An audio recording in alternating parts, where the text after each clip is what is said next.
지난 시간에는 대체로 우리가 뭐 마틴 부부를 이해하기 위한 몇 가지 뭐 이런 좀 기본적인 그런 이야기들을 했다고 생각을 합니다.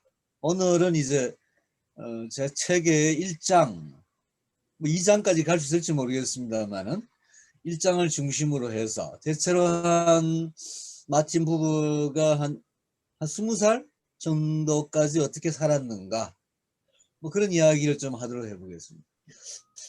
마틴 부부가 여러분 아마 이 1878년에 비엔나, 비인이죠. 우리가 보통 비엔나라고 영어식으로 비엔나라고 하고 오스트리아 지금 수도인 빈에서 태어났습니다.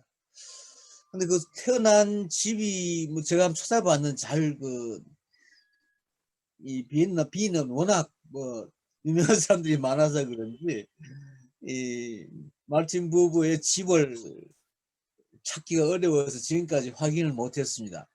아무튼 빈에서 태어났는데 빈에서 태어나긴 했습니다만 3살 때 이 빈을 떠나죠. 빈을 떠나서 폴란드의 갈리치아라고 하는 동네로 가는데 떠난 이유가 엄마가 도망을 갑니다.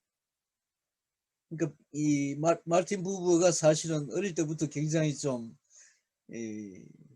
이상한 좀 황당무계한 그런 어린 시절을 보낸 셈이 되는데 엄마는 도망가고 나중에 한 30이 훨씬 넘어가지고 엄마가 이제 러시아에서 뭐 살다가 이 마틴 부부를 그래도 아들이라고 한 30년 만에 만나러 왔는데 뭐 이 마틴 부부가 어딘가에 그 자기 30여 년 만에 만난 도망친 엄마와의 해후에 대해서 쓴 부분이 있습니다만은 뭐 전혀 우리 같으면 뭐 눈물 겹게 뭐 이렇게 그 만남을 뭐 이렇게 막 반가워하고 끌어안고 울고 불고 했을지 모르겠습니다만 마틴 부부는 아주 냉정하게 뭐 아무런 느낌이 없었다 이런 식으로 냉정하게 쓴 부분을 그래서 그런 부분 그러니까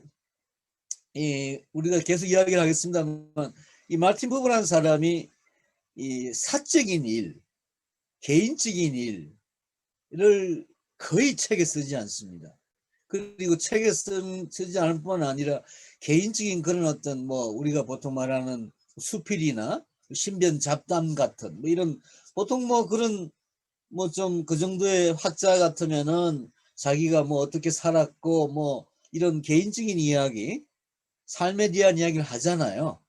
이 사람은 철두철미 전혀 그런 얘기를 하지 않은 사람입니다. 유대인들이 대부분 그런 개인적인 얘기를 하기를 그렇게 좋아하지 않습니다. 그래서 뭐 우리가 아는 유대인들, 뭐 다른 사람들, 물론 자서전을 남긴 사람도 있고 개인적인 이야기를 통해서 자기 사상이나 자기 어떤 뭐 문학이나 이런 걸 얘기하는 사람도 있지만 유독 뭐 유대인들의 어떤 공통적인 특징이지만 유대인들은 집에서도 예를 들어 뭐 가정에서도 뭐 부자간에 또는 뭐 부부간에도 개인적인 이야기를 별로 하지 않는 걸로 그런 좀 독특한 측면이 있는 걸로 유명합니다만 유독 마틴 부부는 그런 식으로 그러니까 부인 이야기라든가 뭐 부모 이야기 뭐 이런 이야기를 거의 하지 않아서 사실 마틴 부부 책을 쓰면서 뭐 아무리 찾아봐도 그런 자료들이 없어서 애를 먹은 그런 기억이 있습니다. 아무튼 이 3살 때 엄마는 도망가고 아버지도 그냥 뭐 떠나다시피 했습니다. 그래서 할 수 없이 이 폴란드의 갈리시아라고 하기도 하고 이 갈리시아란 지명은 스페인에도 있습니다. 스페인 남부에 갈리시아라는 곳이 있는데 이 폴란드의 갈리시아라고 하는 곳에 사는 이제 조부모 그러니까 할아버지 할머니 집에 이 3살짜리 마틴 부부가 맡겨지는 거죠. 거기서 그한 11살까지 할아버지 할머니 밑에서 자랍니다. 부모를 모르고 뭐 어머니는 도망가고 아버지도 뭐 일 때문에 뭐 떠났다고 나오는데 뭐 잘 그 정확한 얘기를 우리가 알 수가 없습니다. 아무튼 부모가 없는 가운데 조부모 밑에서 11살까지 지냅니다. 이 폴란드라고 하는 곳이 아마 여러분 아우슈비츠 같은 뭐 이야기를 들어보셔서 아시겠습니다만은 이 폴란드 남쪽에 그러니까 지금은 이 폴란드 남쪽으로 이제 이어지는 곳에 91년도에 우크라이나라고 하는 그 큰 나라, 유럽에서 두 번째로 큰 나라입니다.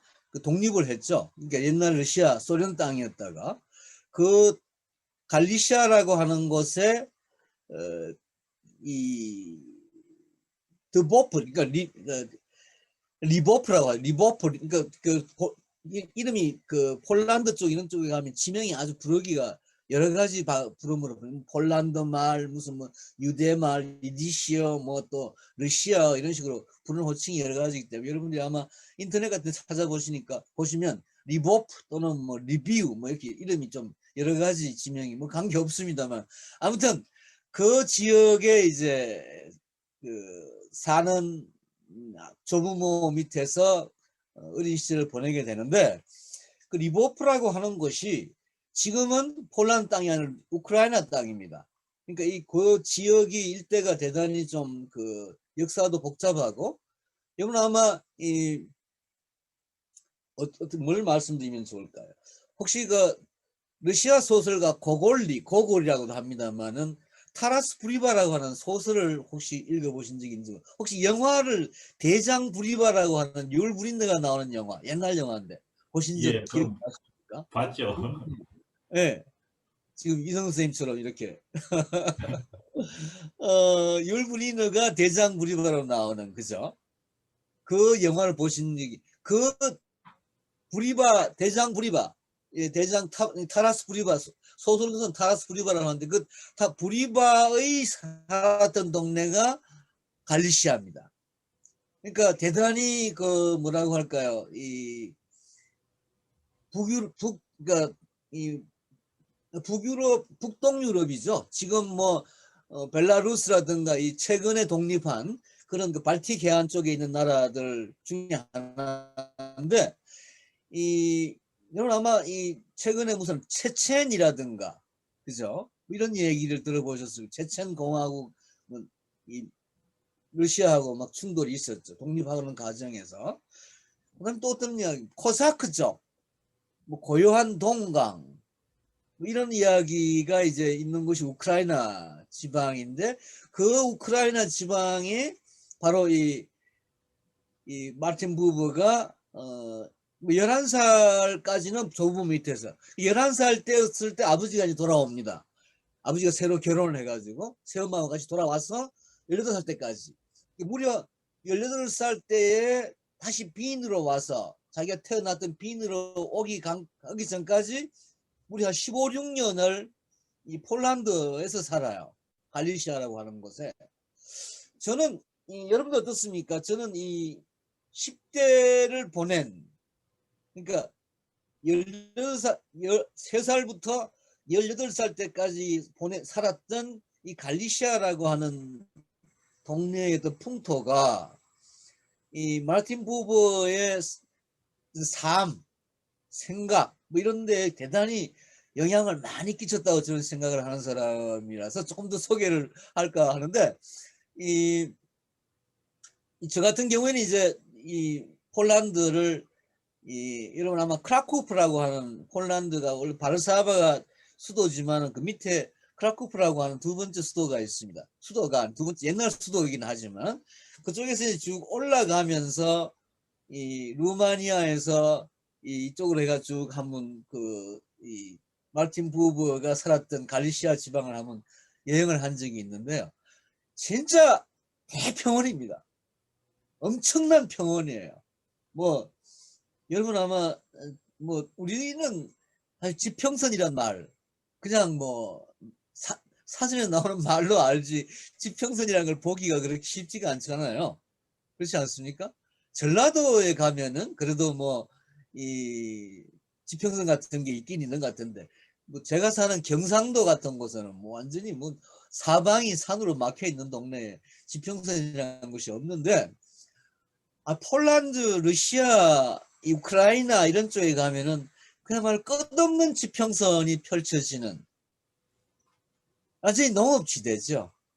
그 농업지대의 그 대평원에 코사크족이라고 하는 이런 말을 타고 이 대평원을 달리는 몽고 비슷한 그런 풍경, 그런 어떤 이 삶 속에 어린 마틴 부부가 18세까지 그곳에서 살았다는 것은 저한테는 좀 다른 감흥이 있었습니다. 뭔가 좀 이 자연을 접하는 태도가 자연과의 어떤 그 교류라고 할까요? 자연과의 융화라고 할까요? 이것이 지평선 없이 산 속에 갇혀가지고 뭐 하루 종일 산만 봐야 되는 막 이렇게 이 산이 항상 우리를 이렇게 둘러싸고 있는 이런 곳에 사는 저 같은 사람이 느끼는 어떤 그하고 거의 한 뭐 15, 16년을 어린 시절에 이 대평원에서 살았던 사람이 느끼는 어떤 자연과의 교류. 요새 나와 너라는 책이 너라는 게 기본적으로 뭐 신, 뭐 하느님, 뭐 이렇게 보통 뭐 우리나라에서 이야기를 하고 뭐 책도 그렇게 이야기를 책에서도 그런 이야기가 나옵니다만은 저는 기본적으로 아마 나와 너라고 했을 때 너는 자연, 사람인 당신이기도 하고 너이기도 하지만 물론 뭐 또 신이기도 하겠지만 더 근본적으로는 자연을 말하는 게 아닌가. 자연 그리고 뭐 자연 속의 동식물 또는 뭐 구름 뭐 이런 어떤 모든 자연물들 자연의 어떤 그런 것들이 아닌가라는 생각을 하게 되는데요. 아무튼 뭐 마틴 부버가 18살 때 그렇게 살았습니다. 근데 한 10살 때까지는 할아버지가 학자였어요. 할아버지가 유대교 학자라는 건 보통 이 탈무드 학자를 말하는데요. 이 유대교의 어떤 교리를 뭐 이렇게 전달하고 가르치고 하는 일종의 랍비인데 그 할아버지가 그런 좀 뭐 그렇게 유명한 할아버지 뭐 대학자는 아니었던 것 같습니다만 아무튼 뭐 그런 학자 밑에서 조부 밑에서 교육을 받았습니다. 10살 무렵까지. 그러다가 이제 아버지가 돌아오시면서 아버지하고 같이 살게 되면서 이제 폴란드 아이들이 주 다니는 김나지움에 입학을 합니다. 김나지움이라고 하는 것은 우리식으로 말하면 뭐 중고등학교, 그러니까 인문계 중고등학교라고 할 수가 있는데요. 뭐 프랑스에서는 리쉐 뭐 이런 식으로 좀 그 뭐라고 할까 뭐 라틴어라든가 이런 좀 고전어 교육을 중심으로 해가지고 18세기 19세기에 유럽의 어떤 계몽주의 이후에 이 어떤 그런 이 뭐랄까 계몽주의 정신에 입각한 또 그 뭐 그리스 로마 고전을 중심으로 한 뭐 라틴이라든가 고대 그리스라든가 이런 의학을 중심으로 인문 중심의 어떤 교육을 하는 학교 이렇게 생각하시면 되겠습니다. 주로 이제 대학 입학을 이제 전제로 하죠. 대체로 그 유럽에서는 뭐 대부분 프랑스든 독일이든 영국이든 그렇습니다만은 한 10살 전후로 이 김나지움에 갈 거냐 실업격 중고등학교로 갈 거냐. 그러니까 이 우리 같으면 뭐라고 우리도 뭐 그렇죠. 실업계 뭐 상업학교나 공업학교나 뭐 농업학교나 이런 실업계 학교로 가는 것하고 인문계 학교로 가서 대학에 가는 실업계 학교의 경우에는 이제 그 실업계 학교를 졸업하고 소위 그 뭐 직장 마이스터 길로 가는 기술자 길로 가는 직인 길로 가는 뭐 이런 게 대충 한 10살 전으로 딱 나누어집니다. 그러니까 좀 그 훨씬 우리보다 계급적인 그런 교육 제도를 가지고 있다고 볼 수가 있는데 아무튼 이 마틴 부버는 인문계 고등학교 인 김나지움에 입학을 해서 이제 교육을 받게 되는데 이게 이 집에서는 할아버지 할머니 이 집에서는 이디시어, 그러니까 그 유대어죠. 유대인들의 말이 여러 개 있습니다만 그중에 대표적인 게 이디시어고, 이디시어와 함께 이 유대인들은 대체로 특히 폴란드계에 살던 유대인들은 독일어를 사용을 했습니다. 학교나 마을에서는 폴란드어, 또 학교에서는 뭐 라틴어와 고대 그리스어, 영어, 프랑스어 뭐 이런 식으로 이제 가르치는 인문계 고등학교이기 때문에 외국을 아주 많이 가르치는 그런 교육 시스템이라서, 그리고 이제 이 마틴 부부가 거의 뭐 한 10여 개국의 말을 이 중고등학교 시절, 김나지움 시절에 익히게 됩니다. 뭐 마틴 부부만이 아니라 유럽의 지성인이라는 사람들, 유럽의 어떤 그 뭐 학자나 뭐 또는 뭐 예술가나 이런 사람들, 뭐 김나지움을 나오고 대학을 졸업하는 정도의 수준이면 대부분 한 뭐 몇 개국어를 하는, 그걸 뭐 그 우린 대단히 부러워하기도 하는데, 사실은 그 유럽 말이라는 게 대부분 또 이 사촌 말이기 때문에 뭐 영어, 독어, 불어, 뭐 스페인어, 뭐 이탈리아, 그리스 이게 대충 뭐 비슷비슷하기 때문에 그다지 뭐 우리가 그렇게 대단한 사람들이야 이렇게 생각할 필요 전혀 없는, 아무튼 어쨌든 간에 이 뭐 마틴 부분 특히 의학 쪽에 재주가 있어가지고 마틴 부분 책을 여러분 이 나와 너를 읽어보시면 이게 무슨 말이야 도대체라고 생각할 정도로 좀 심하게 말하면 말장난, 아주 교묘한 언어 레토릭, 문장 레토릭을 하잖아요. 이게 유대인들의 특징이기도 하지만 마틴 부부가 특히 그 이 10여 개국의 말을 이 능수능란하게 하는 그런 그 어학력 탓이기도 하다는 생각이 저는 들 때가 있습니다. 뭐 아무튼 이 마틴 부부의 그런 그 뭐 이걸 뛰어난 문장력이라고 칭찬하는 사람도 있는 반면에, 뭐 베냐민 같은 사람, 여러분 아마 발트 베냐민 아시죠? 발트 베냐민은 또 한 사람의 유대인 천재라고, 특히 문장력이 있어가지고 뛰어난 그런 그 천재라고 얘기하는 사람인데, 이 베냐민은 뭐 마틴 부부의 문장이 그건 말도 글도 아니다, 그건 완전 쓰레기다. 요새 뭐 누구는 쓰레기다라는 말이 요새 뭐 유행합니다만은, 뭐 하여튼 유대인들 사이에서도 마틴 부부의 문장에 대해서는 굉장히 막 이렇게 시비가 많습니다. 어쨌든 간에 이 마틴 부부가 김나지움 시절에 그런 그 아주 뛰어난 어학력을 갖게 되었다는 것은 분명한 사실이고요. 그래서 이 사람이 그 10대 때부터 그런 어떤 뭐 많은 말을 배우기 때문에 알기 때문에 엄청난 독서를 하게 되죠. 특히 보통 이 여러 가지 학창 시절의 이야기 중에서 뭐 한두 가지만 소개한다면, 우선 그 14살 때인가요? 우리 같으면은 중학교 한 1, 2학년쯤 되겠네요. 이 시 공간의 무한함에 대한 절망, 뭐 이런 식으로 자살을 시도합니다. 여기 뭐 계시는 분들 중고등학교 시절에 자살을 한번 시도 안 하신 분들이 계신지 모르겠습니다만, 뭐 자살을 뭐 시도하는데, 그 자살을 시도했다가 그 자살을 이제 극복하는, 자살을 이겨내는 뭐 하나의 수단으로 칸트의 철학책을 읽었다는 뭐 얘기가, 뭐 저도 그걸 뭐 어디서 그 자료에서 보고서 그렇게 제 책에 썼습니다만, 칸트 책을 읽고 자살을 포기하게 되었다.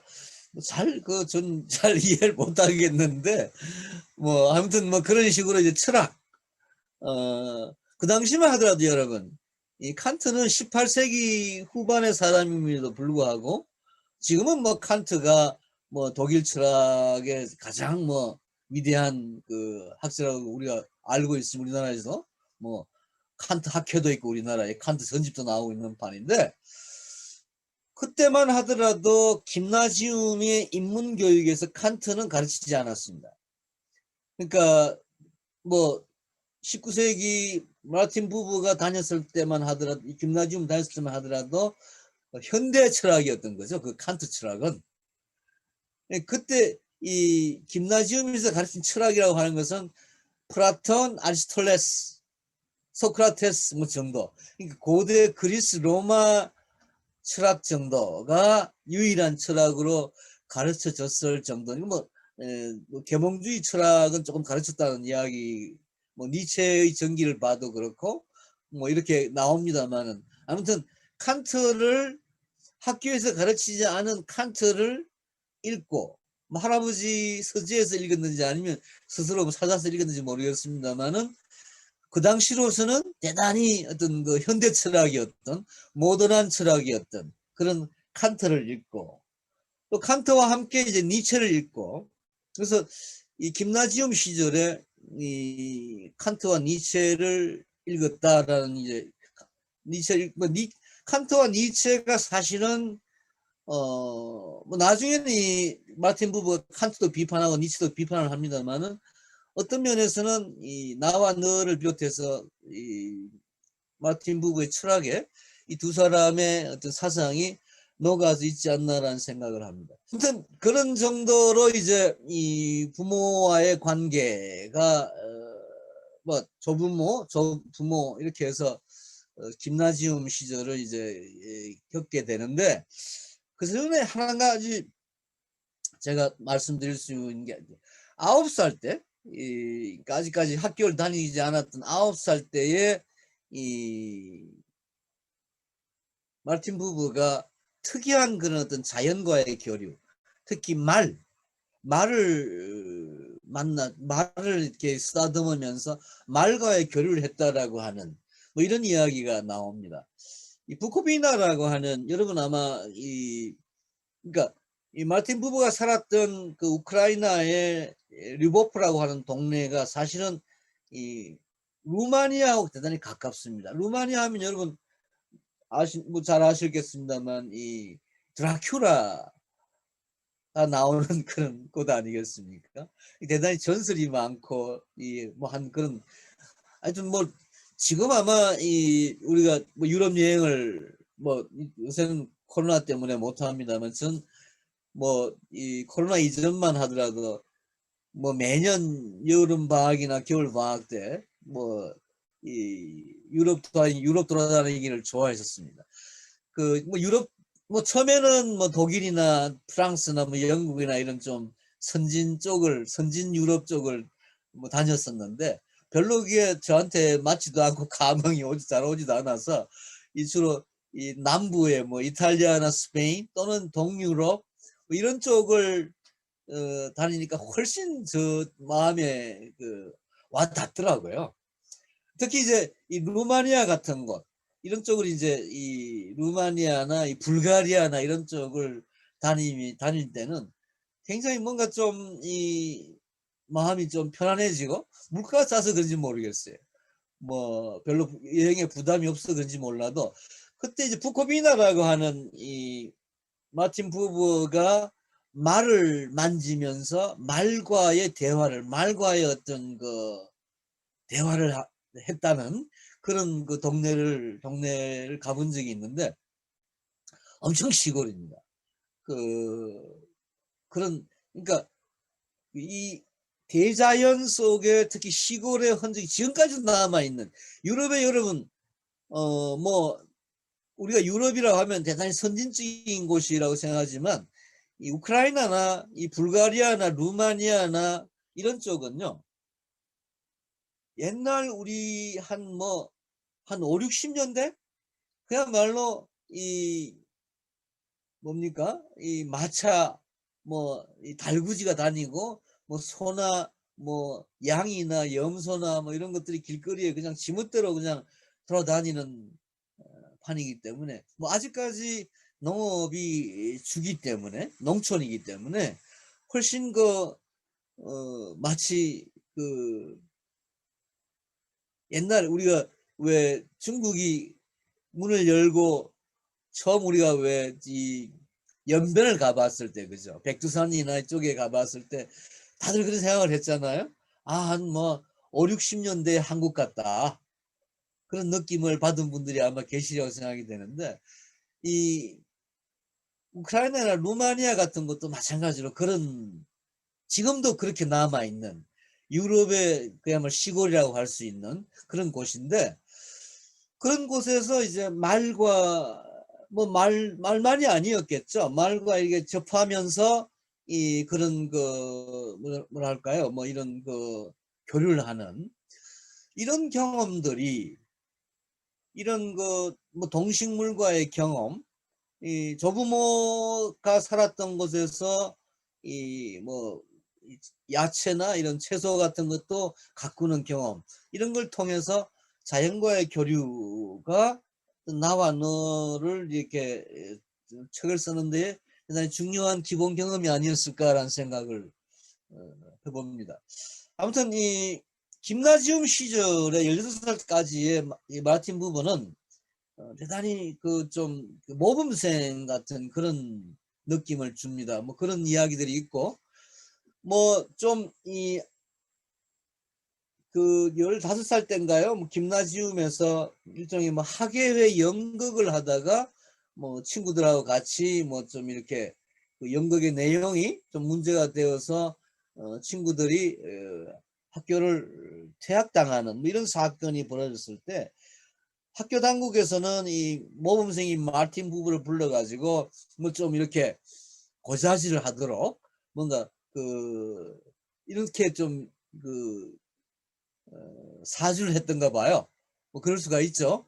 근데 이 마틴 부부가 그때 뭐 그 교장 선생님일까요? 뭐 교감 선생님 같은 그 선생님들의 그런 요구를 거부하고 나름으로 자기 나름으로 이제 그 좀 정의롭게 대처했는데, 그 대처하는 그런 사건에서 대처하는 자신의 어떤 태도를 통해서 그 후에 이제 살아가는, 그러니까 어려운 일 또는 어떤 타인과의 관련되어서 타인이 힘든 어떤 경험을 할 때에 어떻게 처신해야 될 것인가, 뭐 그런 걸 통해서도 나와 너라고 하는 좀 더 상대 어떤 그 이웃에 대한 그런 관계를 고민하게 되는 그런 계기가 되었다라는 뭐 이야기를 제 책에 썼습니다만 잘 저도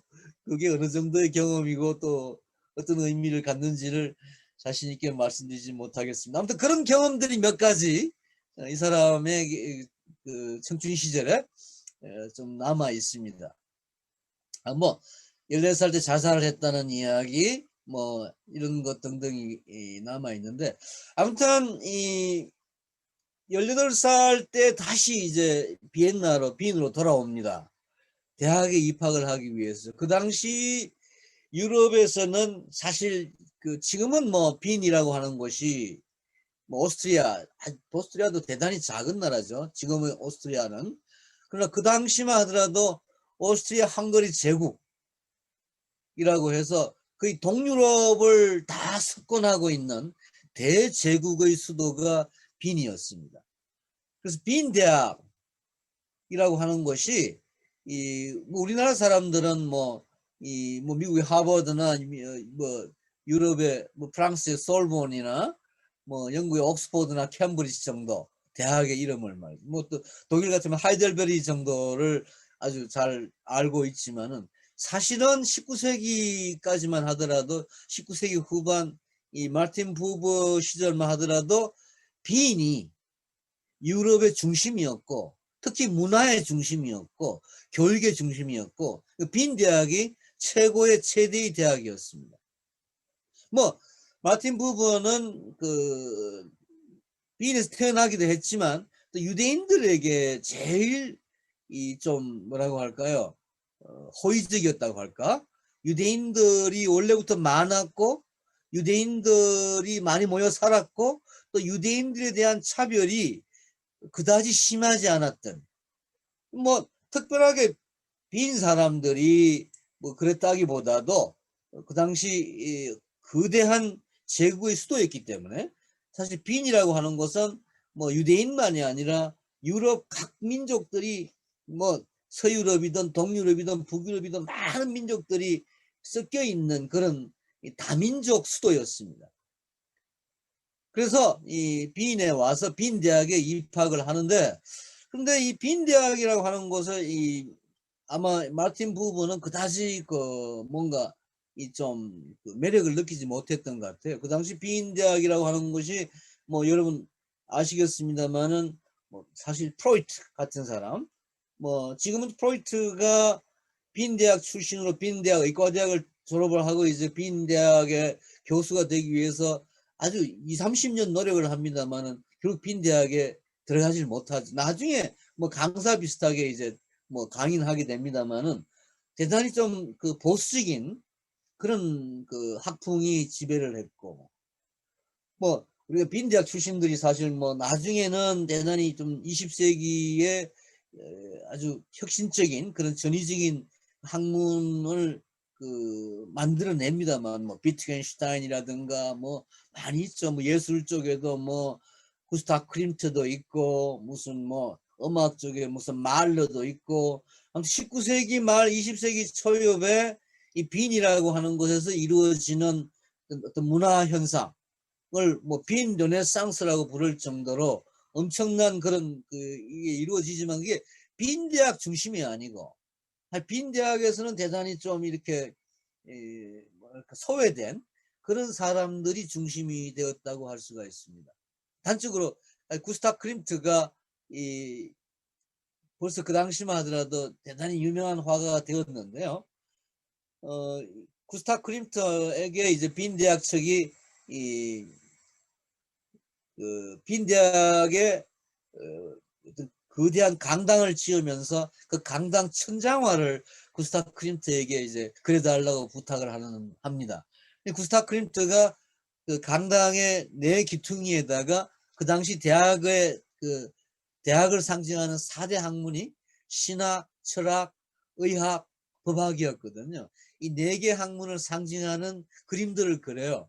근데 그 그림들이 대부분 막 여러분 구스타프 클림트의 무슨 키스 같은 그림을 알고 계시지 않습니까? 그런 그림처럼 뭐 의학이나 철학이나 법학을 상징하는 그림이라고 그린 게 뭐 누드 같은 뭐 이런 그러니까 아주 거대한 여신이 뭐 의학을 상징한다거나 뭐 철학을 상징한다거나 이런 식으로 그림을 그리니까 빈대학 측에서 빈대학 교수들이 거의 뭐 그야말로 기절초풍을 하고 구스타프 클림트의 그림을 거부하는 뭐 이런 사건이 벌어져서 구스타프 클림트가 몇 년 동안 이 빈대학하고 법정 소송을 했을 정도로 그만큼 보수적인 그런 곳이 이제 빈대학이었습니다. 아무튼 그래서 꼭 그랬다고 볼 수는 없는데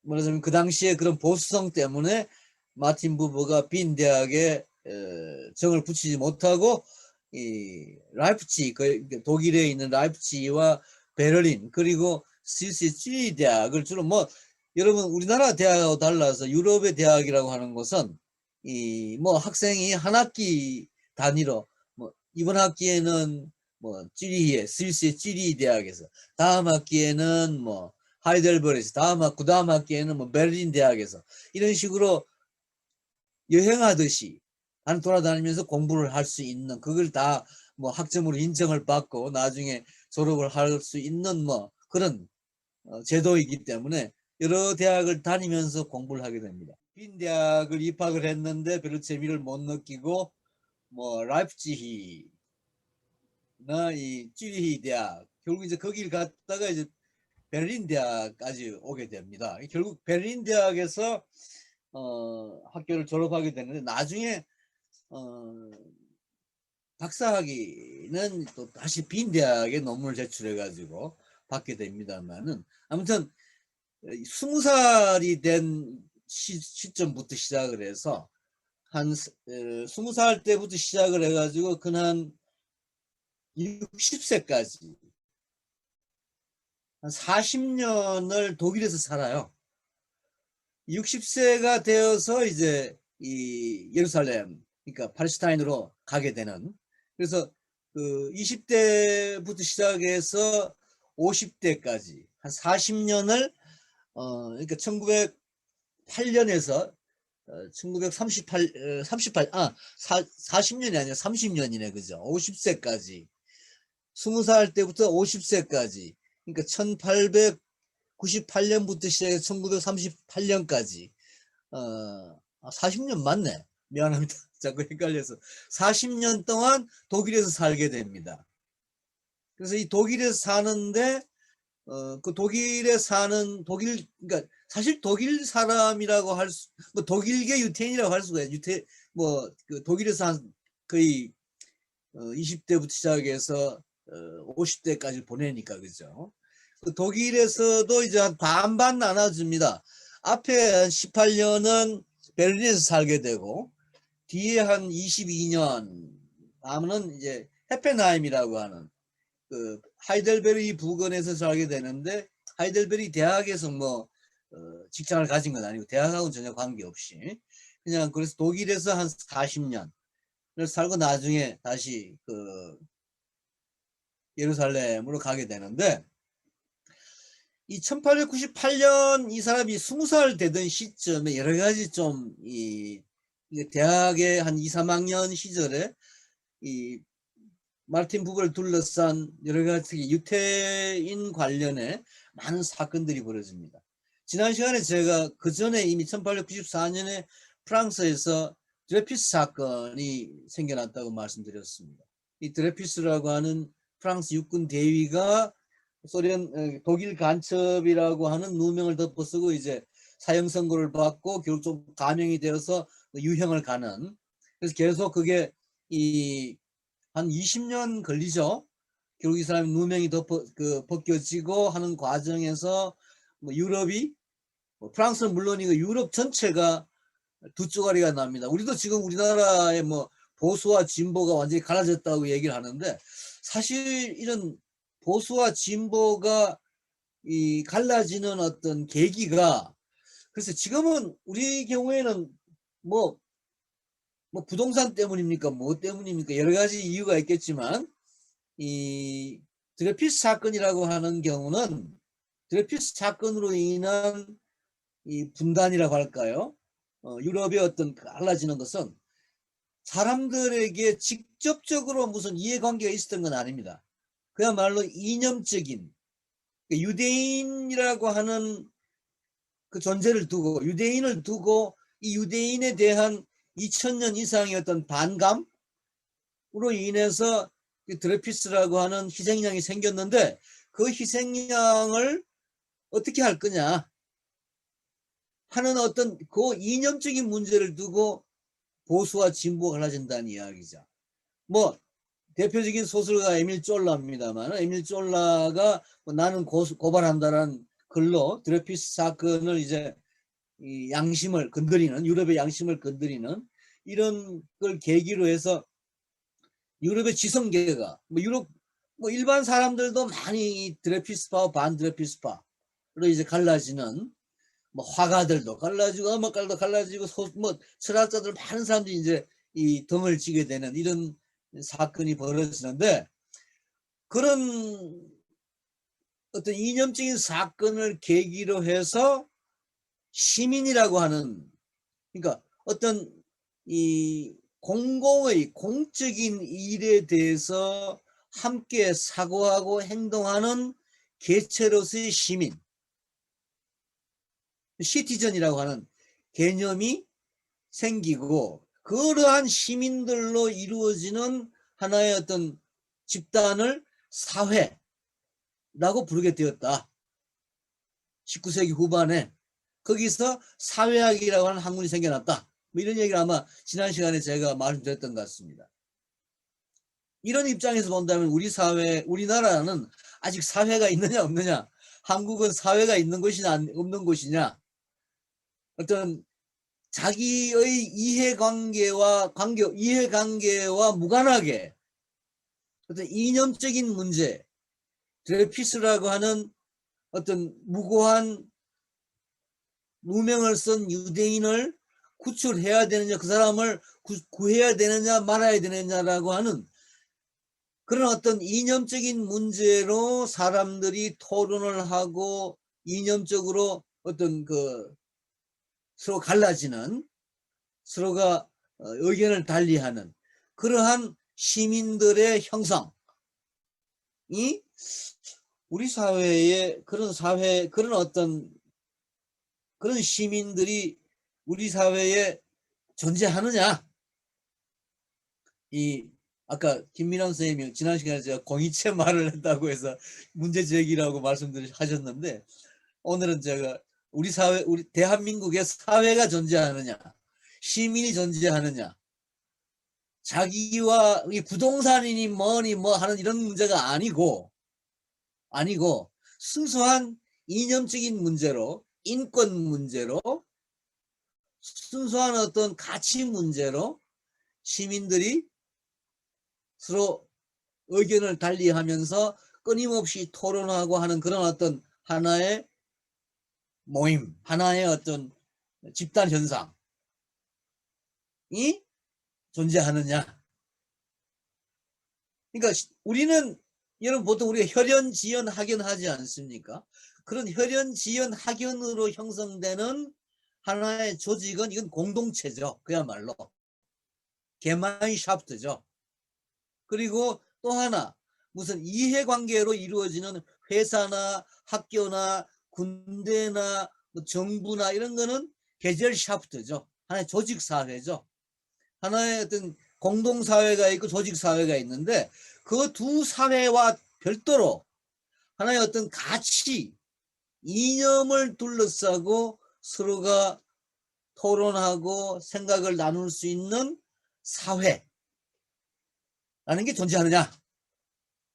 뭐 이런 사회학이라고 하는 것이 학문이 그렇게 해서 생겨났다라는 것을 말씀드리기 위해서 이야기하는 것인데, 아무튼 그 드레피스 사건으로 인해서 유대인 문제가 불거지고 특히 이 유대인이 유독 많았던 곳이 독일하고 폴란드였습니다.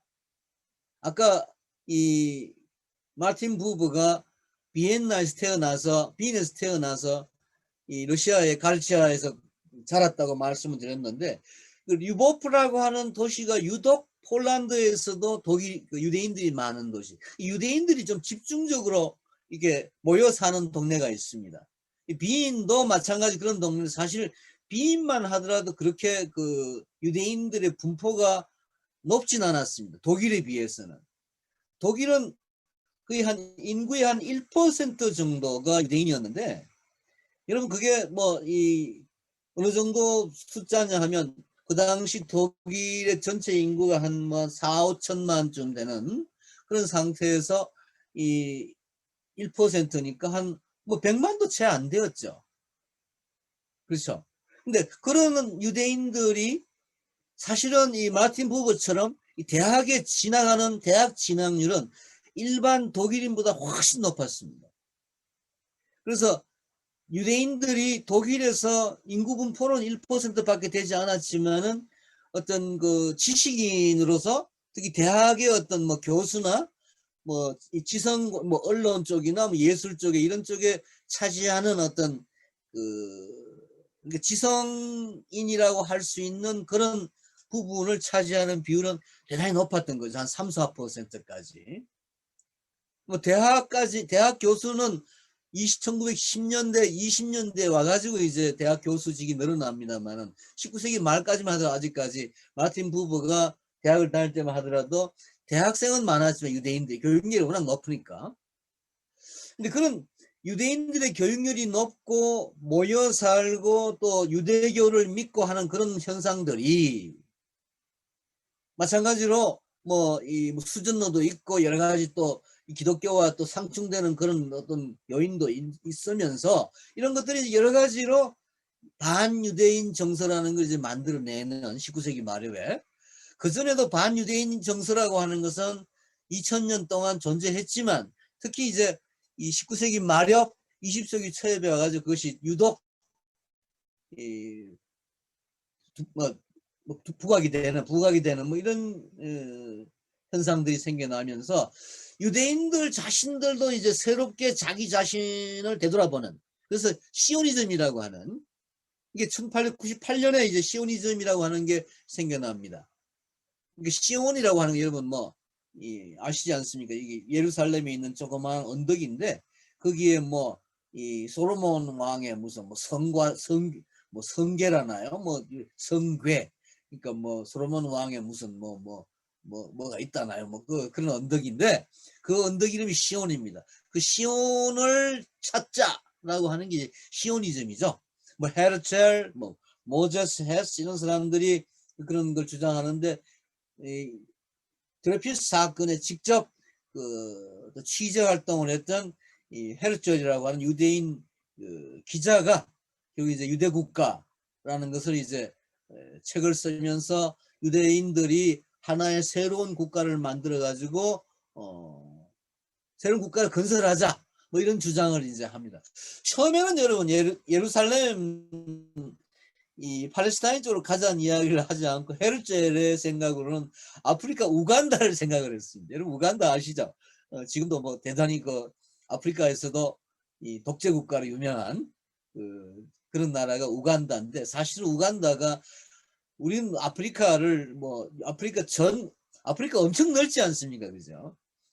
전 뭐 북아프리카밖에 못 가봐서 아프리카 전체에 대해서 말씀드릴 수가 없는데 아프리카에서 뭐 우리가 아프리카에서 상상하는 그런 엄청나게 더운 그런 열대지방 아프리카는 사실 아프리카 전 영토에 뭐 한 중간쯤 적도지방 중심에 국한되어 있습니다. 그래서 이 북부 아프리카는 남부 아프리카는 대단히 그 살기가 좋은 남쪽의 경우에 이제 남아프리카, 남아연방 같은 것도 이제 살기가 좋은 그런 땅이 다 곳이고요.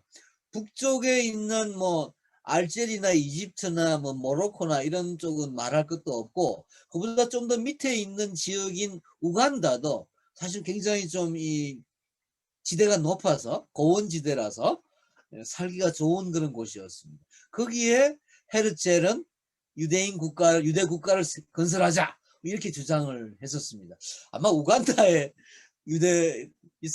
이스라엘이 세워졌더라면 뭐 지금처럼 이런 중동 사태 이런 끊임없이 벌어진 이런 이 이슬람과 기독교의 어떤 이런 전쟁은 벌어지지 않았을 것 같은데 아무튼 뭐 그런 식으로 이제 20세기 초에 이 새로운 시온 국가, 시오니즘을 형성하자는 게 전 유럽에 퍼지면서 바로 20살이었던 이 마르틴 부버도 그 시오니즘에 곧 이제 들어가게 되는 거죠. 이 마르틴 부버의 시오니즘은 여러분 조금 지난 시간에 잠깐 말씀드렸습니다만은 사실 마르틴 부버는 우간다는 말도 안 된다. 예루살렘을 가야 된다. 팔레스타인으로 가야 된다라고 주장한 사람이지만 그 팔레스타인에 사는 사람들과 공생을 해야 된다라는 것을 철두철미 주장했던 사람입니다. 여러분 아인슈타인이 뭐 상대성 원리로 유명한 사람이지만 아인슈타인도 초대 유대 국가의 이스라엘의 대통령으로 추대가 되었을 정도로 유대인 중에서는 대단히 유명한 유대인이었는데요.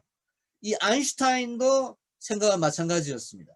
마르틴 부버와 마찬가지로 같이 팔레스타인의 유대인과 아랍 사람들이 같이 사는 아까 김미란 선생님 말씀하신 그런 공의체로서의 서로 종교가 다르고 여러 가지 다르지만 역사도 다르고 2000년 동안 서로가 배타적으로 살아왔던 민족이지만 함께 사는 국가를 구상했던 겁니다. 아마도 저 생각에는 마르틴 부버가 나와 너란 책을 쓰게 되는 가장 직접적인 동기는 아까 제가 이 3살 때 자기를 버리고 도망간 어머니와의 어떤 만남 또는 뭐 9살 때 말과의 만남, 자연과의 만남, 여러 가지 만남을 경험하면서 이 마르틴 부버가 나와 너라고 하면서 생각하지 않았을까라고 제가 말씀을 드렸지만 가장 직접적인 동기는 제가 생각하기에는 이 유대인과 비유대인 간의 어떤 만남. 그러니까 자기가 유대인으로서 끊임없이 배척당하고 소외당하는 유럽에서의 삶, 말하자면 그 어려운 삶을 뭐 자기 개인으로서도 경험했을 뿐만 아니라 자기의 조상들이 2000년 이상 경험했던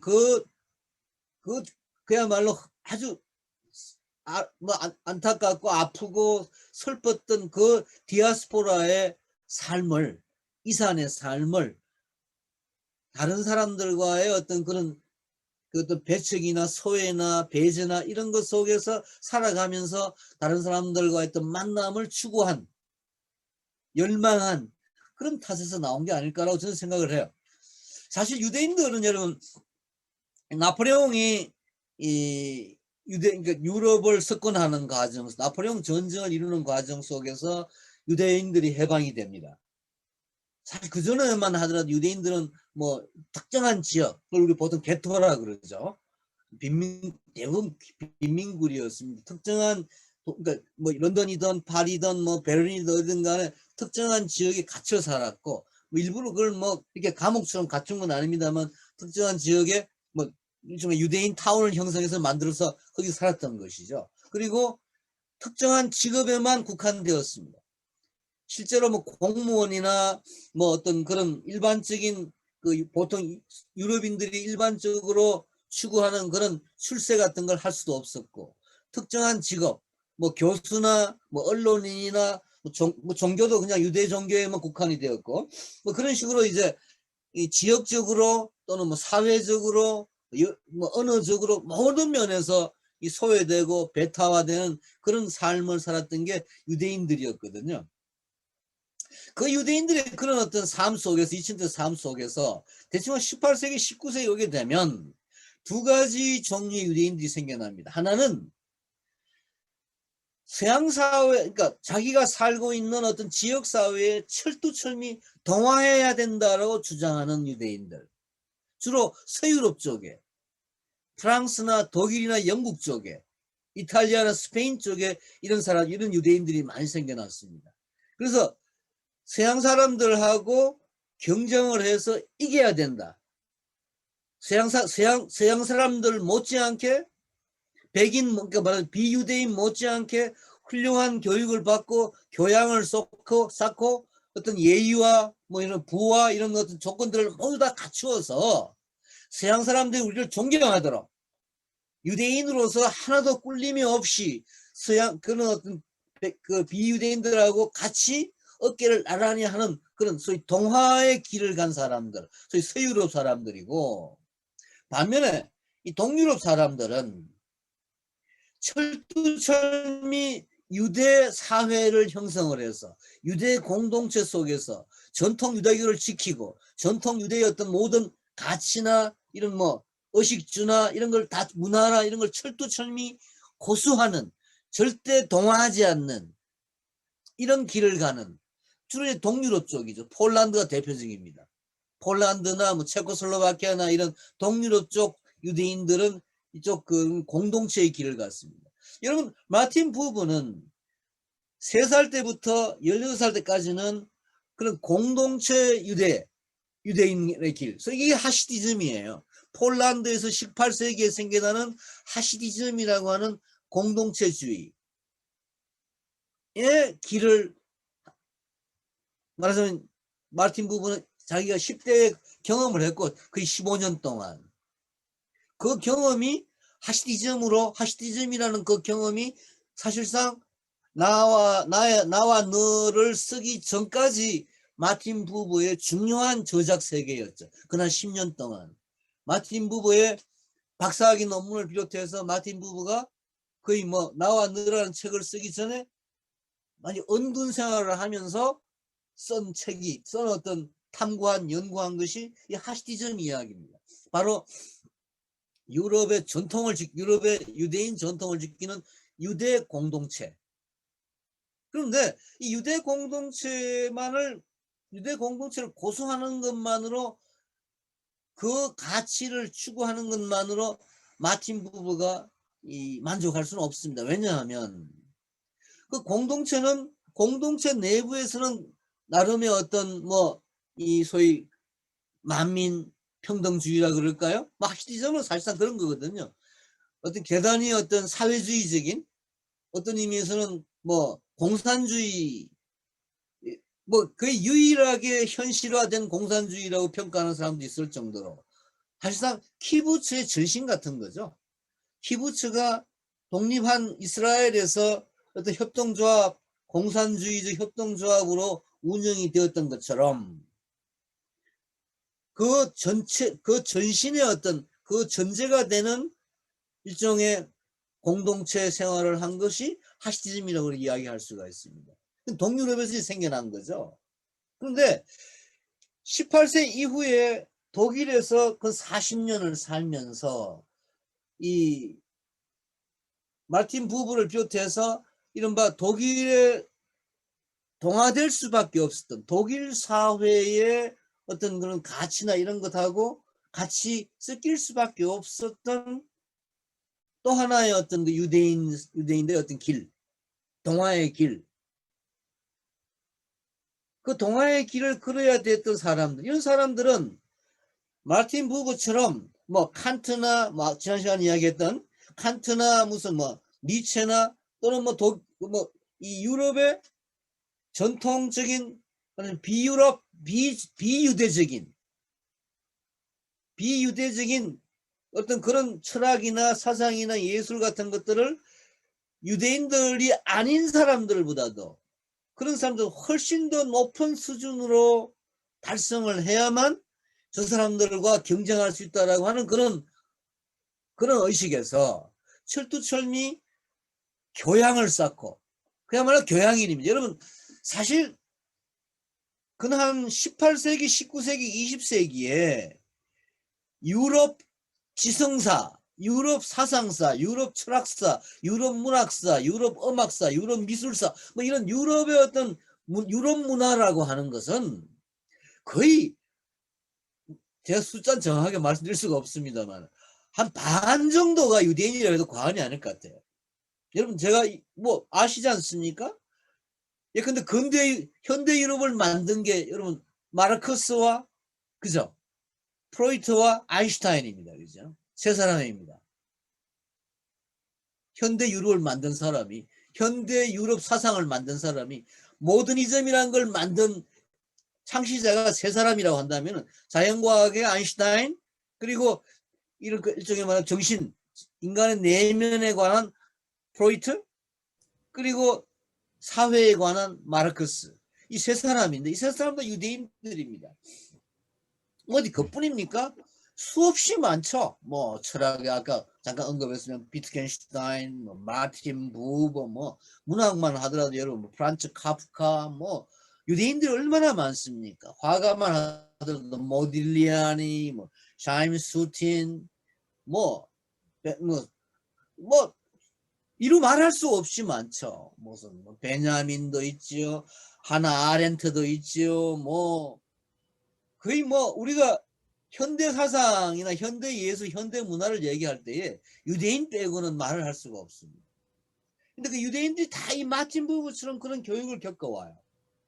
아주 그 대부분 또 이 뭐 하나 아렌트도 그렇고 무슨 이런 동아 유대인, 교양 유대인도 있습니다만은 그 출신들이 또한 대부분 그런 공동체 유대인, 이 동유럽 유대인들 출신도 또 많이 있습니다.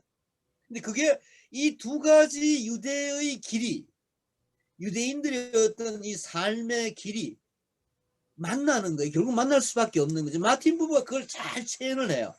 10대에 15년 동안 그 공동체 유대 하시디즘 사회에서 살았고 하시디즘을 연구한 사람인데 마찬가지로 이 마틴 부부는 여러분이 지금 우리가 아는 1920년 30년대에 무슨 뭐 프랑크푸르트 학파라든가 무슨 유럽의 지금 20세기에 수많은 예술가들 뭐 헬만 헤세다 마틴 부부가 친한 사람들 헬만 헤세 대단히 친했습니다. 헬만 헤세가 마틴 부부를 대단히 좋아했어요. 헬만 헤세 소설을 마틴 부부의 사상을 이해하지 않으면은 헬만 헤세를 읽을 수 없다고 얘기하는 사람도 있을 정도입니다.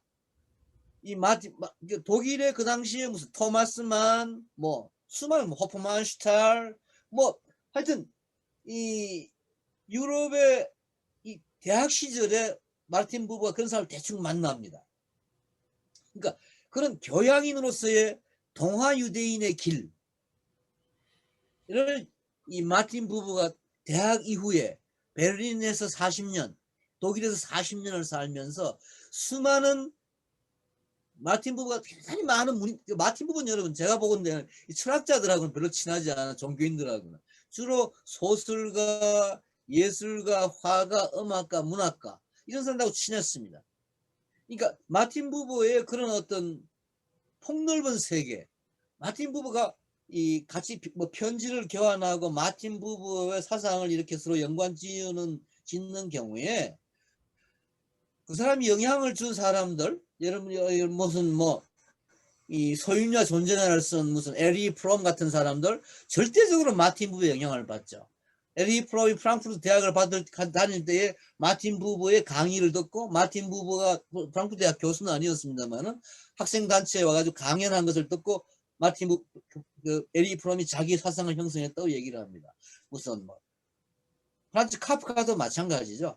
마틴 부부를 알고서 자기가 그동안 그렇게 싫어했던 프란츠 카프카는 유대를 굉장히 싫어했습니다. 여러분 유대인으로서 유대라는 걸 싫어하는 사람들이 유대인들 중에 또 많아요. 스테반 쩌바이크라든가 이 유대인들 중에서 아나키스트가 많고 유대인 중에서 세계 시민주의자 코스모폴리탄들이 많은데 그러니까 이 사람들은 뭐 유대적인 것 유대 공동체 뭐 하시디즘 이런 얘기하는 건 딱 질색이죠. 그런데 이상하게도 이 그런 사람들 이게 두 극단의 유대인들이 있는데 마틴 부부는 그 중간에서 양처하고 다 친하고 다 이해하고 특히 이 계몽 유대인들 동아 유대인들이 철두철미 경멸했던 공동체 유대인들에 대한 연구를 마틴 부부가 함으로써 이 하시디즘을 알림으로써 이 교양 유대인들을 새롭게 유대화시키지는 않지만 그 사람들의 문학 세계나 사상 세계를 유대적인 공동체로부터 새롭게 눈을 뜨게 만드는 그런 어떤 역할을 마틴 부부가 합니다. 저는 그런 점에서 이 나와 너라는 책에 중요성이 있지 않는가라는 생각을 하는데 아무튼 이 빈 대학을 1년 다니고 1년 다니다가 찌리히나 이제 라이프치히나 빈보다 좀 더 개방적인 그리고 이제 나중엔 베를린에 가서 대도시에 가서 이제 이런 폭넓게 예술가들과 주로 예술가들과 친하면서 이 대학 시절을 지내면서 그러면서 또 시오니즘에다 눈을 뜨고 어떤 그 유대 민족에 대해서 뭐 일부 교양 유대인들은 유대 민족, 유대 전통, 유대 가치를 멸시했지만 마틴 부부는 그것을 받아들입니다. 유대적인 가치, 특히 하시디즘에 대한 공감을 통해서 이 새로운 시오니즘, 그러니까 이 뭐 유대 국가를 건설해야 된다, 유대가 독립해야 된다, 이 유대 공동체를 지켜야 된다 이런 정치적인 사회적인 의미의 시오니즘이 아니라 문화 시오니즘, 정신적 시오니즘이라고 하는 차원에서 이 마틴 부부가 앞장을 서게 되죠. 그러니까 여러분 이 20세기 초에 시작되는 시오니즘 운동이 그러니까 유대 국가를 건설하자라고 하는 주장, 헤르철 같은 그런 주장이 있는 반면에 마틴 부부를 중심으로 한 이 사람들은 이 문화 시오니즘, 문화 유대주의, 문화 유대 공동체, 정신적 유대 공동체 뭐 이런 걸 주장하는 이런 입장의 차이를 보이게 된다라고 말씀드릴 수가 있습니다.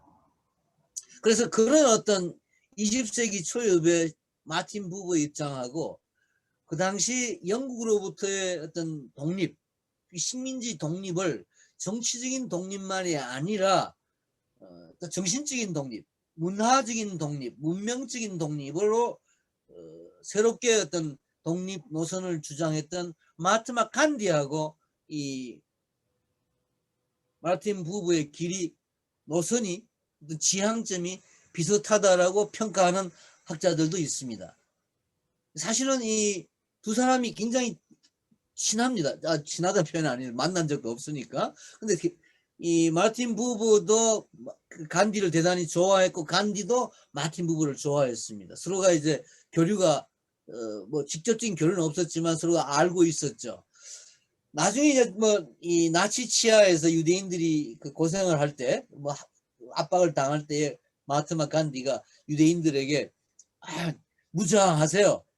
비폭력 무장하십시오라고 얘기를 해가지고 그때는 이제 이 마틴 부부가 화를 내면서 당신은 그 상황 마하트마 간디 선생은 지금 인도에서는 그런 무저항 비폭력주의가 가능하지만 이 히틀러 밑에 있는 우리에게 당신하고 똑같이 얘기하라고 그렇게 말하지 마라. 그는 지금 상황이 다르다. 이렇게 해서 이제 서로가 이 갈등을 빚는 그런 어떤 편지를 교환하는 일이 나중에 생긴 나중에 우리가 다음 시간쯤에 그 얘기를 좀 더 상세하게 하겠습니다만 아무튼 출발은 정신적인 독립, 정신적인 어떤 주체성의 확립, 유대 정신의 어떤 그런 독자성의 주장, 마찬가지 인도의 어떤 그 종교적인 정신적인 가치의 주장 위에서 독립을 말했던 간디하고 마틴 부부가 어떤 그 좀 친화적인 그런 같은 그 요소가 있었다라고 말씀드릴 수가 있습니다. 1899년 21살 때 이제 결혼을 하죠. 21살 결혼을 하는데 이 결혼한 분이 이제 굉장히 좀 그 평생 뭐 해로를 하는데 마틴 부부는 조금 그 이 좀 못한 이야기입니다만 나중에 좀 말씀드릴 수가 있을지 모르겠습니다만 약간 바람기가 있는 남자였습니다. 키가 150cm밖에 안 되는데 웃어 주십시오. 너무 지금 심각하게 들으십니다. 나중에 뭐 좀 이렇게 바람도 피우고 해서 여러분 생각에 인간적으로 존경하지 못할 사람인지 모르겠습니다만 뭐 저는 뭐 그 정도는 뭐 어떨 수밖에 없지 않나라고 생각하는. 특히 여러분 제가 뭐 나쁜 사람은 아니니까 여러분 오해하지 마시기 바랍니다만 이 21살에 결혼한 시점하고 그 부인을 만나는 시점하고 아나키스트들을 만나는 시점이 거의 이제 비슷해집니다. 란다우라고 하는 아나키스트가 등장을 하는데요. 나중에 그 다음 시간쯤에 우리가 이제 1차 세계대전이 끝나고 난 뒤에 바이마르 공화국이 성립이 될 때 뭐 이 란다우라는 사람이 굉장히 중요한 역할을 하는 사람인데요. 이 란다우라고 하는 이 유대인 아나키스트, 여러분 아까 잠깐 말씀드렸습니다. 유대인들이 사실은 2000년 동안 이 디아스포라, 그러니까 유랑 생활을 하면서 이산 생활을 하면서 피난민 생활을 하면서 살았던 사람들이기 때문에 또 어디에서나 그런 공동체 사회, 그러니까 자기 공동체를 형성하면서 그 국가, 자기들이 사는 국가와 항상 어떤 그 권력적인 관계에서 갈등을 빚었기 때문에 유대인 출신의 아나키스트가 대단히 많습니다. 그러니까 아나키즘이라고 하는 게 사실은 뭐 유대인들이 만들었다 해도 과언이 아니에요. 유대인 아나키스트가 뭐 지금 일본에도 보면은 일본 우리 뭐 일제시대 때 우리나라에도 아나키스트 뭐 신채호 선생이나 뭐 유자명 선생이나 많은 아나키스트들이 있었지만 박열 선생이나 이 일제시대 때도 일본에서 일본 아나키즘 운동을 했던 사람들 중에 특히 아나키즘 노동운동을 했던 사람 중에 상당수가 제1조선인들이었습니다. 일본에서 살면서 일본 정부에 대항하는 가장 강력한 사상적인 무기가 무정부주의라고 그 당시 이제 통칭되던 아나키즘 운동이었다. 그러니까 일본 정부에 맞대기를 해야 되니까 아나키즘이라는 게 그 사람들에게 굉장히 호소력이 있었던 거죠. 일제시대 때 우리나라에 아나키스트가 많았던 이유도 마찬가지 그런 어떤 정치 상황 때문이라고 볼 수가 있는데 유대인들도 마찬가지였습니다. 아무튼 이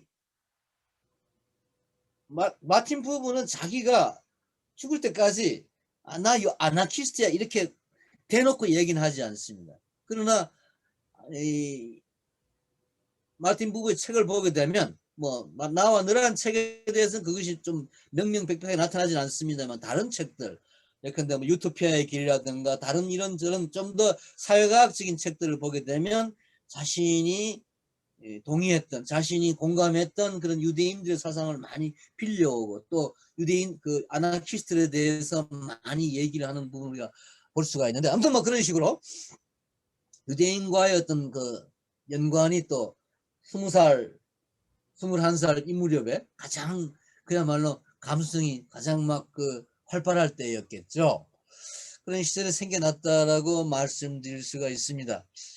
1904년에 이제 빈 대학에 이 메메라고 하는 독일의 신비주의자를 중심으로 하는 어떤 이 학위 논문, 사상 철학 학위 논문을 쓰게 되고요. 그리고 이제 그 학위 논문을 쓰기 전에 1899년부터죠. 1899년부터 주로 이제 이 신비주의 연구를 해서 이 베메라든가 뭐 에카르트든가 이런 사람들을 연구를 하고, 그다음에 그 당시에 이제 유대인들의 어떤 그런 뭐 언론 활동, 뭐 세계라는 디벨트라고 하는 잡지의 편집장을 21~22살 때 이제 잡지 심리점 잡지를 편집을 합니다. 그러면서 이제 이 하시디즘 연구에 본격적으로 뛰어들면서 그냥 5, 6년 동안 완전히 그 아예 밖에 나오지도 않을 정도로 은둔을 하는 그 생활 속에서 하시디즘을 이제 새롭게 연구를 하는데, 사실 이 마틴 부부가 하시디즘을 이른바 이 만인평등주의라고 할까요? 말하자면 뭐 간단히 말하면 사회주의죠. 공산주의죠. 키부츠의 전신인 그런 하시디즘의 공동체 생활을 새롭게 부각시켰다라고 해도 과언이 아닙니다. 그게 이 하시디즘, 물론 하시디즘이 이제 종교적인 의미에서의 어떤 그 말하자면 이 기독교가 뭐 기독교든 이슬람이든 유대교든 뭐 간에 이 어떤 이 뭐 유대교는 조금 다르다고 할 수 있습니다. 이게 일신교 세계의 3대 일신교 중에서 유대교가 그나마 보다 현실주의적인 종교라고 할 수가 있는데, 기독교나 이슬람에 비해서는요. 근데 그 유대교 중에서도 유대교는 여러 가지 교파가 있습니다. 또 지역에 따라서 많이 다르고. 근데 그 중에서도 폴란드에서 18세기, 19세기에 생겨난 이 하시디즘은 이른바 종교의 어떤 기본 원리라고 할 수 있는 성과 속, 성스러움과 세속세계, 그러니까 천국과 뭐 지옥이라 할까지는 아니겠죠. 천상과 지상이라고 하는 성과 속의 구분을 없애고 가장 현실적인 의미에서, 사실 하시디즘, 마틴 부부가 말하는 하시디즘은 천상이나 뭐 천국이나 성스럽다, 신성한 어떤 그런 세계로서의 종교적인 어떤 의미를 없앤 가장 현실적인 종교로서의 하시디즘을 만들어낸, 현실적인 어떤 사회 조직과 그 사회가 믿음과 신앙과 일치되는 그런 공동체로서의 하시즘을 발굴한 것이 아닌가라고 뭐 저는 생각을 하는데, 뭐 조금 더 다시 이야기를 해봐야 되겠습니다만은, 아무튼 이 하시디즘의 연구가 아까도 말씀드린 바와 같이 많은 사람들에게 유대 정신에 대해서 유대라고 하는 유대라고 하는 정체성에 대해서 새롭게 인식을 하게 되었다. 프란츠 카프가 그렇고, 헬만에서는 유대인은 아니었습니다만 이 하시디즘에 대단히 공감한 이런 측면이 있고, 사실 이 프랑크푸르트 학파라고 하는 것도 뭐 아도르너나 뭐 호르크하이머나 무슨 뭐 마르쿠제나 에리 프롬이나 이런 사람들의 프랑크푸르트 학파 이론이라고 하는 것도 사실은 하시디즘에 대한 공감에서 나왔다고 해도 과언이 아니고, 그 밖에 뭐 하나 아렌트나 무슨 우리가 최근에 뭐 하는 뭐 누구죠? 레비나스라든가 그죠? 뭐 많은 이런 최근에 어떤 그런 이 유대 출신들의 학자들의 이야기도 사실상 하시디즘의 어떤 그 뭐 빚진 바가 많은 그런 어떤 하시디즘의 새로운 경지를 마틴 부부가 20대 30대 초반까지 연구를 하고 그 뒤에 이어지는 작업이 나와 너라고 해도 과언이 아니지 않느냐고 저는 생각을 합니다. 그런데 지난주에 말씀드렸다시피 그 하시디즘이 지금 그야말로 만인 평등, 인간 존중의 어떤 공동체라고 하는 그 마틴 부부가 그렇게 주장한 하시디즘 공동체가 사실은 가장 특히 여성에게 가장 반인권적인 그런 문제점을 낳고 있다라고 하는 식의 비판이 뭐 영화를 통해서 또는 뭐 다큐멘터리를 통해서 이런 책들을 통해서 나타나고 있는 것처럼 이미 마틴 부부가 하시디즘에 대한 몇 권의 책들을 쓰기 시작했을 때 마틴 부부는 초기에 소설도 쓰고 여러 가지로 자기 사상을 나타내는데요.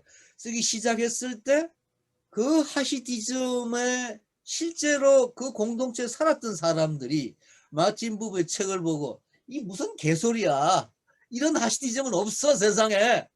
당신이 머릿속에 만들어낸 거야. 그냥 네 사상이라 그래. 하시디즘 아니야. 라고 비판한 사람들이 있었습니다. 그러나 그럼에도 불구하고 하시디즘에 대한 마틴 부부의 연구는 나중에 이스라엘의 어떤 건국, 특히 키부츠 형성 이런 쪽에도 굉장히 영향을 미치고 현대 사상가에게도 많은 영향을 미쳤다. 여러분 아까 제가 이런 그 유럽 지성사에 이 유대인들이 현대 유럽 지성사 차원에서 봐도 말이죠. 뭐 프로이드라든가 아인슈타인이라든가 마르크스만이 아니라 무슨 구스타프 클림트, 뭐 비트겐슈타인, 특히 스티반 츠바이크라고 하는 사람이 이 아까 말씀드린 교양 유대인, 코스모폴리탄 유대인으로서 대표적인 사람입니다. 이 사람이 근데 마틴 부부하고 대단히 친했습니다. 제가 책에서도 제가 쓴 책에도 스티반 츠바이크 이야기를 자주 했는데 왜냐하면 스티반 츠바이크가 쓴 유대인들에 대한 이야기가 굉장히 뭐 우리나라에 번역도 많이 돼 있지만 읽어보면 공감이 많이 되는 부분이 있습니다. 그 밖에 여러분 이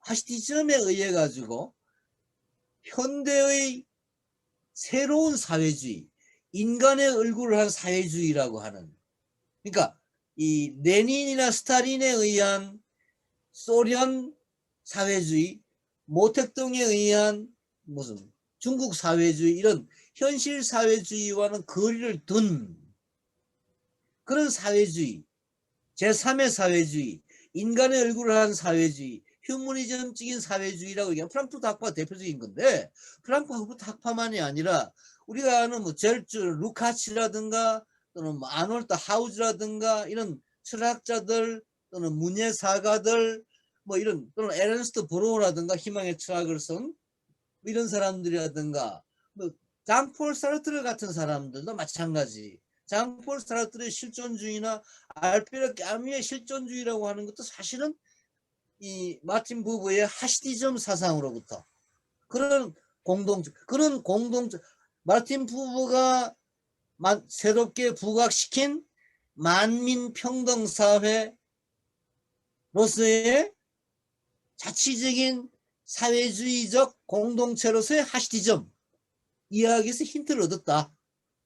이게 현실 사회주의인 공산주의나 소련이나 중국이나 이런 현실 사회주의의 어떤 국가주의, 권위주의 이런 말하자면 계급주의적인 그런 사회주의가 아닌 새로운 사회주의, 인간의 얼굴을 한 사회주의, 휴머니즘적인 사회주의의 이론가들은 대부분 마틴 부부의 하시디즘에서부터 하시디즘 책을 읽고 루카치가 대표적인 사람입니다.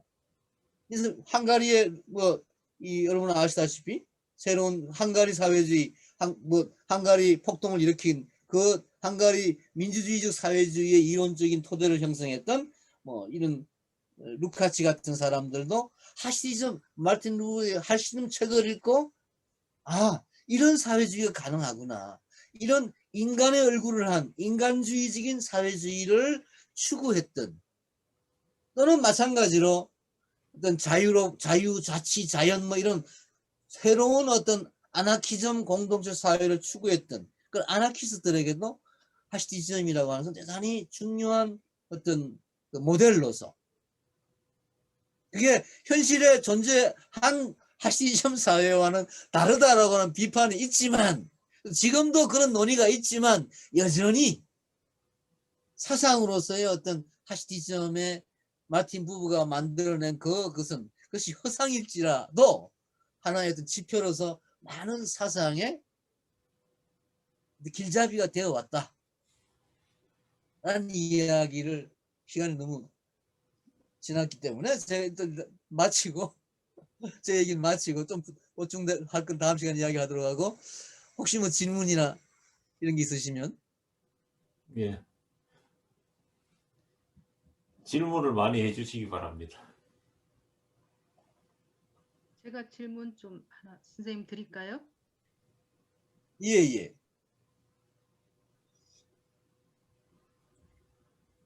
갑자기 가슴이 지금 약간 좀 답답한데요. 예.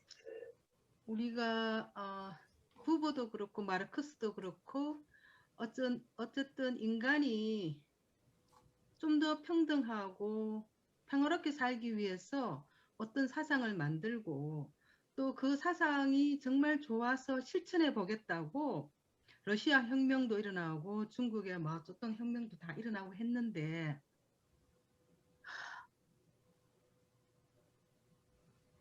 어쨌든 초기에는 그것이 만들어졌을 때 초기에는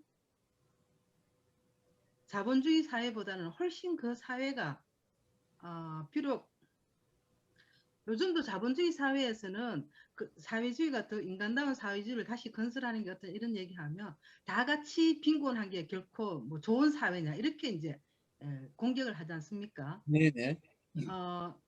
그래서 그런데 이게 조금 더 시간이 지나면 부부도 기부츠를 만들었고 이런 공동체가 있는데 우리가 지난번 선생님이 말씀하신 것처럼 그리고 베를린의 그런 영화 극단적인 그런 영화도 보면 분명히 처음에는 얼마 동안은 그런 사상들을 갖고 있던 사람들이 이루었던 그 공동체가 시간이 지나면서 폐쇄적이고 자기들의 어떤 그거를 강요하게 되고 이런 것들로 가는 이것을 우리는 좀 우리 한국 사회도 초기에 어떤 단체들이 만들어지고 나아가고 헌신하고 했는데 시간이 지나면 그게 그냥 원래 어떤 그 참뜻은 사라지고 아주 그 기계적으로 이렇게 움직여지는 이런 것들을 보면서 이거는 뭐 끊임없이 내부 혁신이 일어나야 되겠지만은 그렇게 되지 않는 이런 부분들을 우리가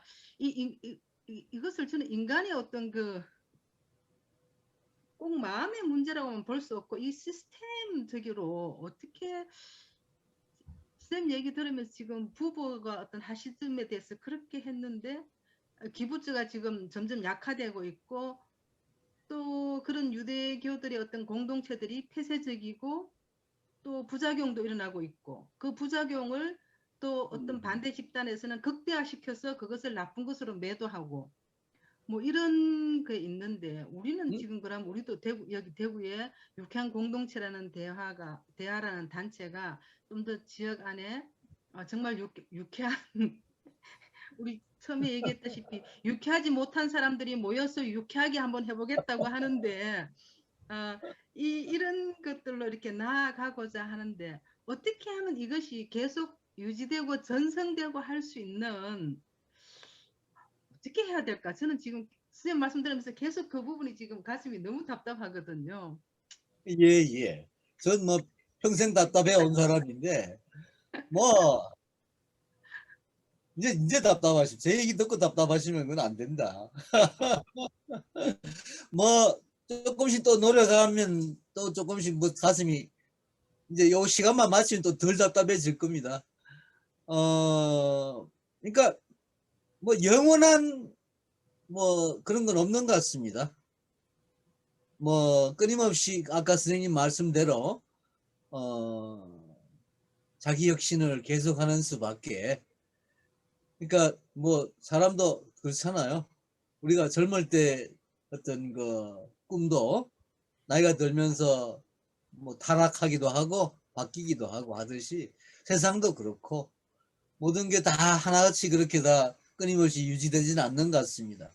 그러니까 뭐 그런 의미에서는 끝없이 새롭게 자기를 혁신하는 그런 길밖에 딴 도리가 없는 것 같습니다. 아마 저 생각에는 또 새로운 키부츠가 생겨나고 새로운 하시디즘이 생겨나고 지금도 역시 생겨나고 있고 그렇다고 알고 있습니다. 그러니까 또 뭐 그런 그것도 변화죠. 그러니까 마틴 부부가 이 변화를 긍정하는 사람입니다. 사실은 마틴 부부 자신이 마틴 부부 사상에 제가 이 공감되는 부분들은 마틴 부부는 어떤 뭐 영원한 사상 이런 것을 고집하는 사람은 아니고 대단히 좀 열린 마음으로